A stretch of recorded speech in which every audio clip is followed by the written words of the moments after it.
For example 1, let's look at where our thermodynamic data falls on a couple of different types of phase diagram and how we can find that within our steam tables. So if we look in our Felder textbook on page 650, this is part of Appendix B, Physical Property Tables. If we look at Table B7, Properties of Superheated Steam, we don't just have superheated steam data on here, we also have saturation data. So when we talk about saturation data, what we mean is, if we're looking at the sides of this liquid vapor envelope here, if we look at this left-hand side here, that would be our saturated liquid. So it's liquid that's just about to start boiling, but it hasn't boiled yet. And on this side, we have saturated vapor, which is vapor that's essentially at our boiling temperature, which is at our boiling temperature. And if we heated it up even a little bit more, it would become superheated, and it would be hotter than water that's just come to a boil. So it's in the vapor phase. So if we look at where this data lies and where this data lies in the steam table, we could construct one of these quite simply using that data. All we have to do is look in the first two columns in table B7. We can see that there's pressure in bar given with its associated temperature. This is the saturation temperature and pressure. And then we also see there is specific enthalpy, specific internal energy, and specific volume given. And that the saturated water and the saturated steam have different saturation specific volumes. So on the left-hand side of that, of those three columns in the far left, there's small, very small specific volumes. So that means that the liquid has a higher density because the density is the inverse of the specific volume. So that means that it's already quite compressed, unlike the vapor, which has a high specific volume, meters cubed per kilogram. So that accounts for the difference between this side and this side. Low specific volumes for liquids and high specific volumes for saturated vapors. Saturated liquids, saturated vapors. If we look at it for 1 bar, which is close to atmospheric or ambient, we see that it's 0.00104 meters cubed per kilogram for the saturation, for the saturated water. And then if we look on the other side, it would be 1.69 meters cubed per kilogram for saturated steam. So it has a much higher specific volume. And we can see that at the same pressure in this envelope, that's what that difference looks like. So as we go up along this side here, we're taking the data at a pressure and a specific volume for saturated water. And as we go along this side, it's a pressure and a specific volume for a saturated vapor. And at this top point here, that's our critical pressure and critical specific volume. So this first question asks, in part A, which phase essentially do we have for a pressure of 5 bar and a temperature of 151.8 degrees C? So if you look in our table, for 5 bar, the saturation temperature is 151.8 degrees C.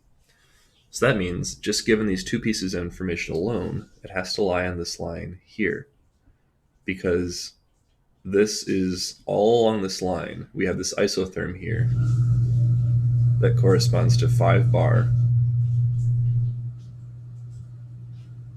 And then it goes up here as we go along. So that there is that whole line there. That's the liquid vapor region. That all has the pressure, the saturation pressure of 5 bar and 151 degrees C. So what this is saying is that at a pressure of 5 bar, this water is boiling at 151.8. That's happening all the way from here, where it's on this edge of this envelope, where it's a saturated liquid, where it's a liquid and a vapor in this region, to the point where it's a saturated vapor. So this whole stretch has this property of having 5 bar and 151 degrees C. To find out specifically where this would lie on here, we would need a third piece of information.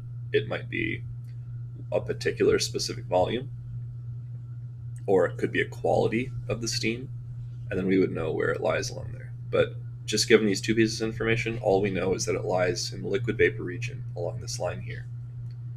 Now if we go to part B, or actually let's stick with part A and do the TV diagram. So this is where we're plotting saturation temperature versus specific volume.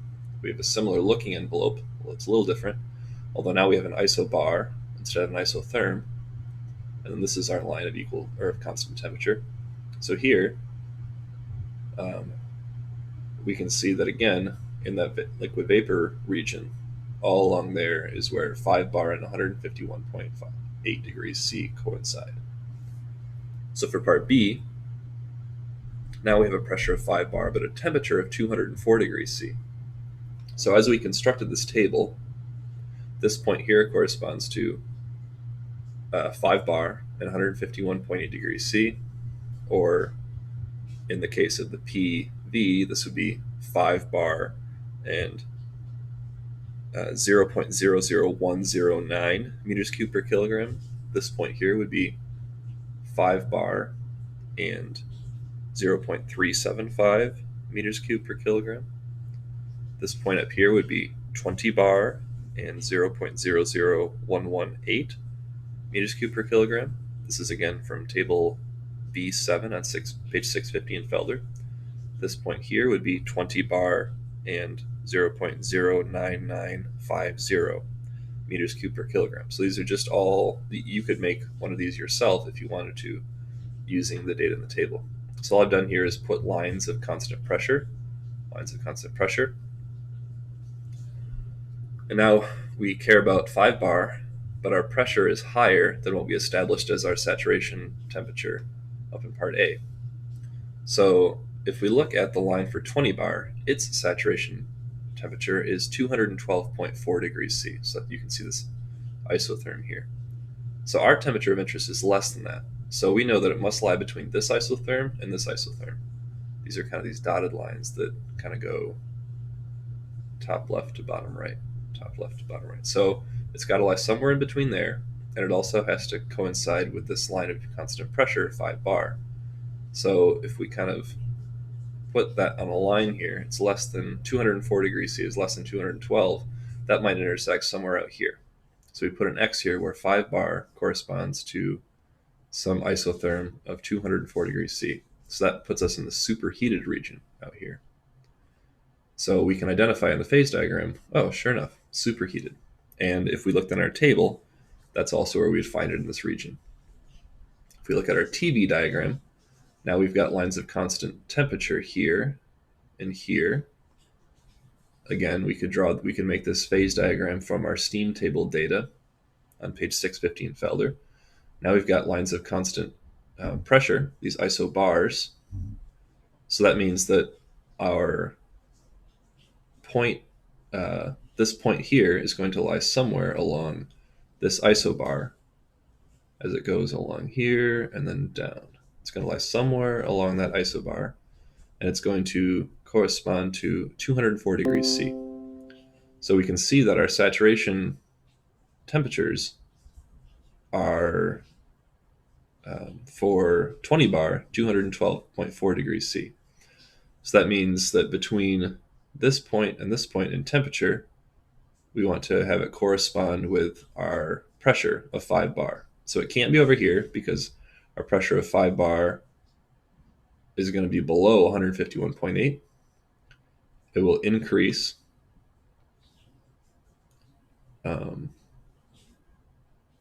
our temperature increases from 151 to 212 vertically, because that's what our temperature scale is here. So that means to correspond with a temperature, a saturation temperature, or just a temperature at all of 212.4 degrees C, of 204 degrees C, it has to lie between here and here, because it lies between these two temperatures, but it also has to correspond with this isobar. So that means if we draw it out, they intersect at that point there, which again, this is the superheated vapor region up here. And that's confirmed by where you find it on the steam table as well. Now for part C, we have a pressure of 20 bar now and a temperature of 204 degrees C. So again, if we look at our line of constant pressure here, and we've got our isotherms here, this is the saturation temperature for 5 bar, and this is the saturation temperature for 20 bar. So now we know that 212 again falls, or 204 again falls between 212 and 151.8. So it's going to be an isotherm that kind of runs this way. But an isotherm of 204 degrees C is never going to interact with 5 bar below here. Or it's never going to be above 20 bar, excuse me. So it won't be found in here because 212 degrees, 212.4 degrees C and 20 bar meet exactly at this point in the envelope. So as we go along here, we want to find it for 20 bar. So it has to intersect with this line of constant pressure of 20 bar somewhere. But at this point here, we can see that this is our line of 151.8 degrees C, and this is our line of 212.4 degrees C. So between these two lines is where 204 degrees C lies. So it's going to intersect right about here, 20 bar and 204 degrees C. So this region is then subcooled liquid. So that's where this point lies. So it's liquid at 20 bar. If it's 204 degrees C, it's not quite up to the boiling point yet. And then for our TB diagram, it's the same thing. So this is our line of constant temperature, and this is our isobar. Again, the isobar that we're interested in is 20 bar. So as that goes along here, goes to the liquid vapor region, then goes down low.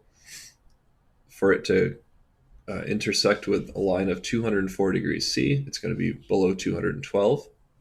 And so we're going to find that it falls on this dotted line here, below 212 degrees C. So it'd be about there at 204 degrees C and 20 bar. So that's where these fall on the phase diagrams. That's part C.